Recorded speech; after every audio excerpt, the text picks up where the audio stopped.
Welcome to our podcast series where we provide expert insights into the evolving litigation landscape. This series is brought to you by barristers at 4 New Square Chambers. Over 6 episodes, we'll be exploring key trends in group litigation and ESG matters. I'm Shail Patel of King's Counsel. I'm joined today by William Harman and Carola Binney.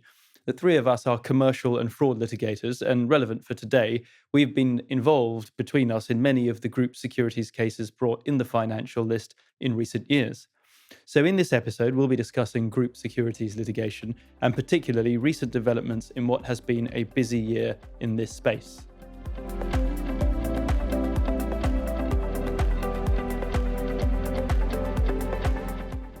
So for those not familiar with what we're talking about in this podcast, in a nutshell, Will, what is securities litigation?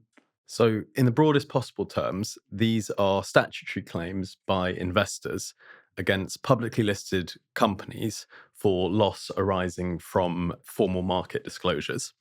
And they're brought under 2 provisions. First, there's Section 90 in Schedule 10 FSMA in respect of untrue or misleading statements in and omissions from listing particulars. So, effectively documents including prospectuses and supplementary prospectuses which companies issue either when they first start being traded on a market or when they're looking to raise capital, for example, in a rights issue.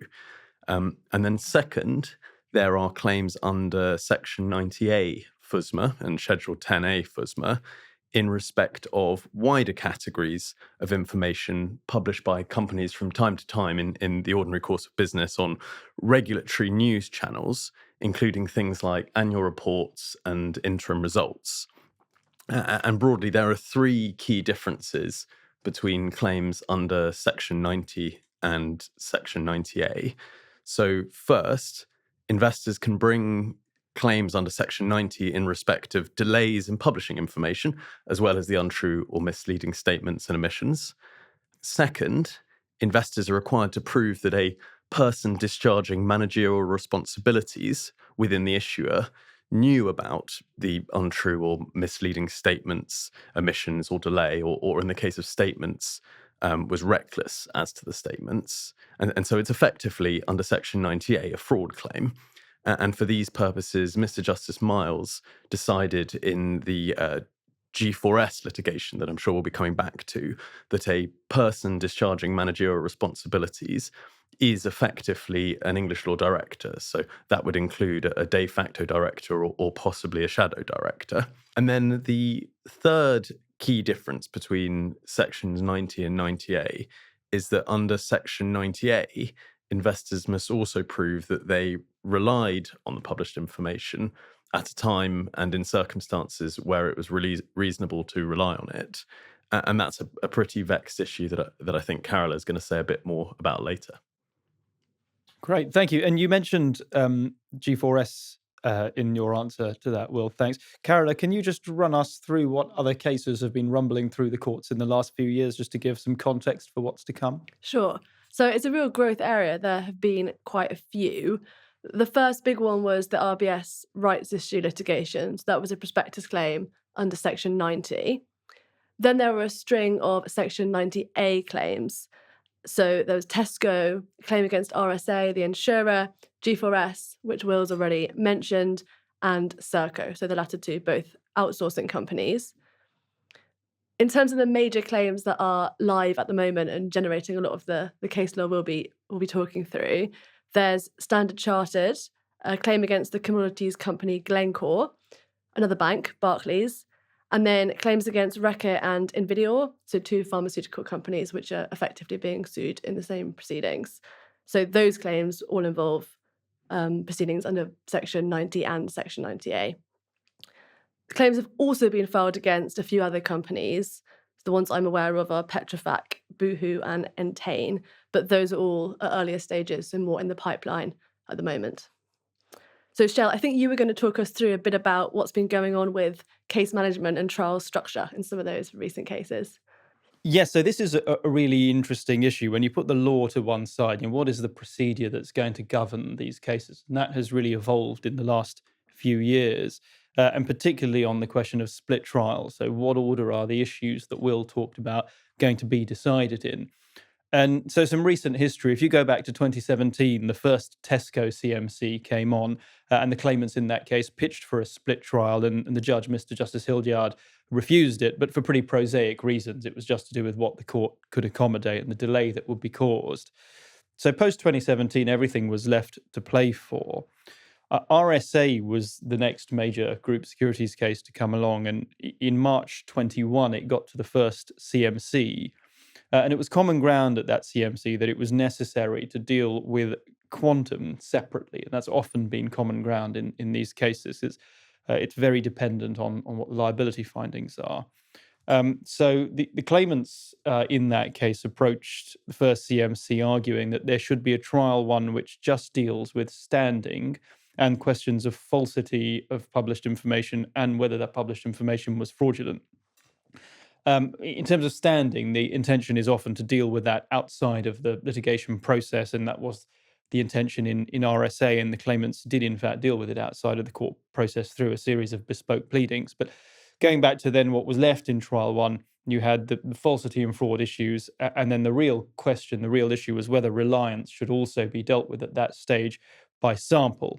And at the first CMC, Mr Justice Miles decided that it was best to deal with as many issues as possible at the first trial, and so reliance should be dealt with by sample at that stage, and the sampling process was ordered at that CMC.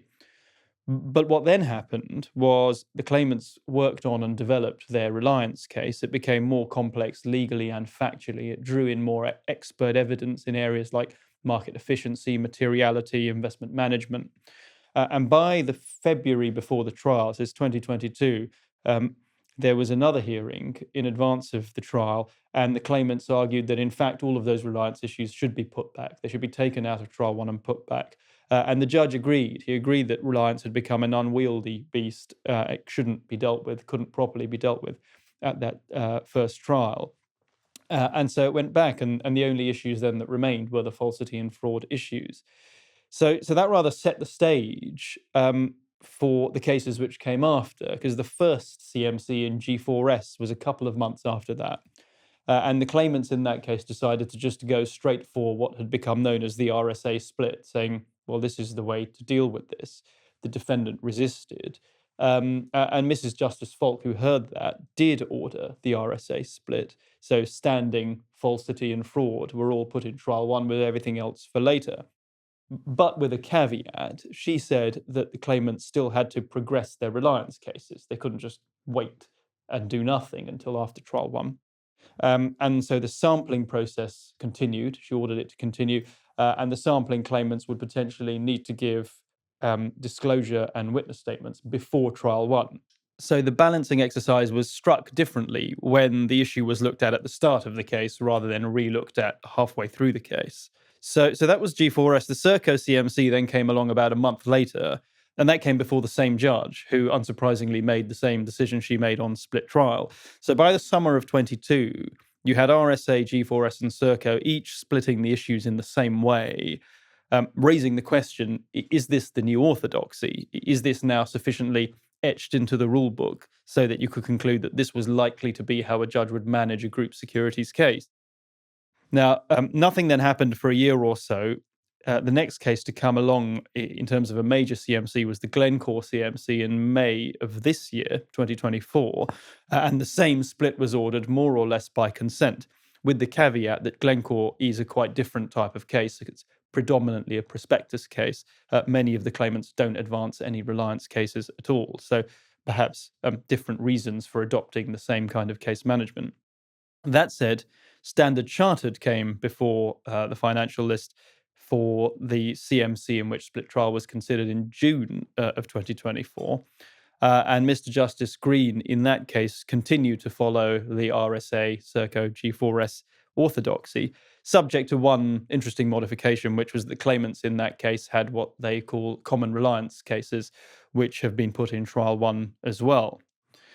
So all of the decisions seem to speak with one voice. So then, a few weeks later, came the Barclays decision, first case management conference dealing with split trial issues in that case. Same argument came before the judge, and Mr Justice Leech ordered a single trial for all issues, which is set down for October 2025.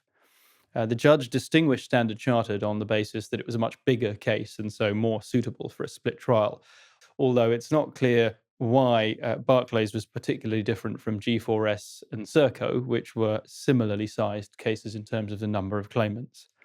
So it is a little strange to have that decision following 5 decisions in which a particular split trial structure was ordered by the court in prior cases. But ultimately, I think all we can take from it is that case management is going to be an individual case-by-case decision. Even though there may be guidance to be had from prior cases, they won't be applied as though rules. So that's sort of where we've got to. Staying with Barclays for a moment, Carola, perhaps you can tell us about the interesting recent development in that case relating to the Reliance strikeout. Yeah. So in October 2024, Mr Justice Leech handed down a really significant decision on a strikeout application Barclays had made in that case. So Barclays applied to strike out 2 parts of the case against it. The first limb of the application related to the reliance aspect of the cause of action. So Barclays tried to strike out the claims for omissions and misstatements from the published information by all claimants who pleaded what was called a price market reliance case. And I'll come back to what that means. And the second limb of the application was Barclays also applied to strike out the claims brought by all claimants for dishonest delay in publishing information to the market. The judge did strike out the claims in both those respects, and the decision's really significant as to what reliance and delay mean for the purpose of claims under Section 90A. So it's all quite involved, but to try and explain briefly what the arguments were. On the price market reliance limb of the application, as Will said, Schedule 10A of FSMA requires that a claimant must have relied on a company's published information to bring a claim.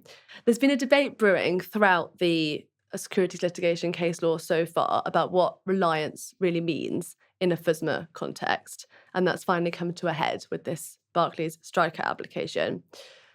The defendants tend to say that reliance in the Schedule 10A context is pretty similar to common law reliance, where you would expect to have some kind of baseline awareness requirement, so that you need to show that the claimant has some conscious awareness of the misrepresentation that's been made for them to prove that they relied on it. The claimants tend to say that reliance for the purposes of securities claims, for the purposes of FSMA claims, is a broader concept and can be satisfied by the claimant showing that they relied on the price of a company's shares.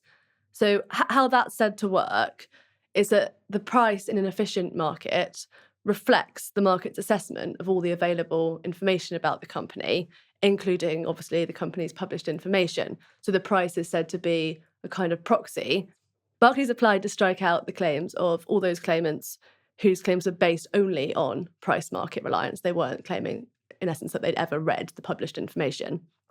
And the judge agreed with Barclays. He found it was necessary for a claimant to have either read the published information himself or to have had the substance of it communicated to him by a third party.